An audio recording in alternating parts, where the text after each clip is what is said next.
नमस्कार मंडळी, welcome to निराली माय चॅनल। हिवाळ्यात भरपूर मटार उपलब्ध आहेत, तर मसाला मटार ही भाजीची रेसिपी आपल्यासोबत शेअर करते। मटार आणून ते निवडून शेंगा वेगळ्या केल्या आहेत। अर्धा किलो मटारचे दाणे आहेत। आलं, लसूण, हिरवी मिरची, कोथिंबीर तिच्या काळ्या आणि लसूण, हळद, हिंग, तिखट, मसाला असं साहित्य घेतलेलं आहे। सुरुवातीला गॅसवर तवा ठेवलेला आहे। 2 मोठे चमचे खोबरं ते मी भाजून घेत आहे। सोनेरी रंग येईपर्यंत भाजून झालेलं ते काढून घेतलं। त्यामध्ये आता थोडंसं पाव चमचा तेल आणि मीठ घालून 4 मिरच्या त्याचे तुकडे करून घेतलेत। मिरची झणझणीत आहे म्हणून ती त्रास होऊ नये म्हणून भाजून घेत आहे। ती भाजून घेतली, काढून घेतली की 8-10 लसणाच्या पाकळ्या आणि 1 इंच आल्याचे तुकडे ते घालून तेही थोडंसं चटका देऊन घेत आहे। तेही काढून घेते भाजून झाल्यानंतर। आणि आता फोडणीची तयारी, तर हे भाजलेलं मिक्सरमधून काढून घेणार आहे। गॅसवर कढई ठेवली आहे। 4 मोठे चमचे तेल त्यात घातलेलं आहे। तेल चांगलं तापलं की त्यात 1 छोटा चमचा मोहरी आणि जिरं ते घातले।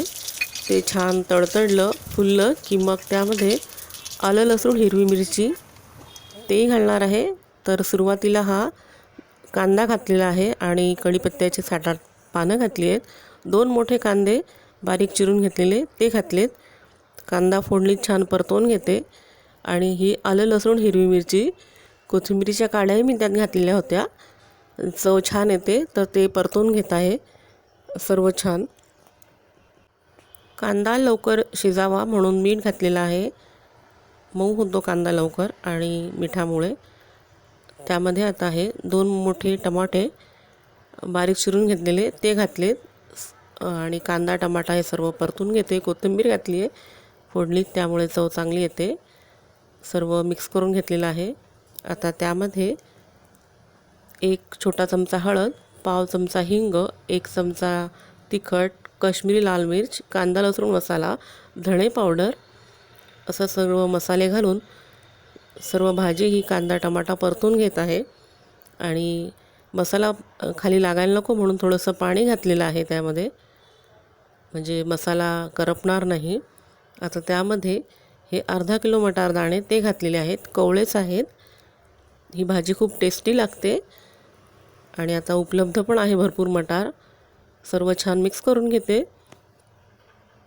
पहिल्यांदा निराली माय चॅनलवर आला असाल तर प्लीज सबस्क्राईब करा, बेल आयकॉनही दाबा, म्हणजे नवीन व्हिडिओचं नोटिफिकेशन मिळून ते आपल्याला पाहायला मिळतील। कोथिंबीर घातलेली आहे, भाजी सर्व मिक्स करून घेतलेली आहे।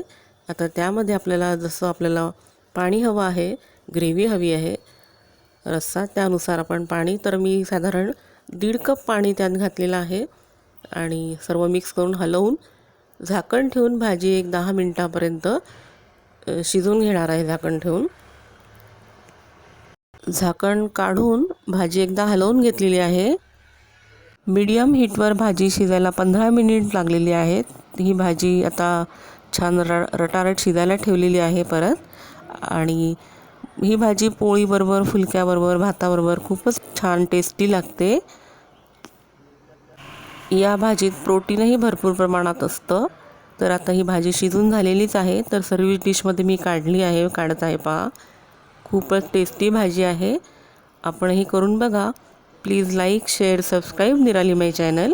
थँक्यू। 4-5 माणसांना सहज पुरेशी भाजी आहे। थँक्यू।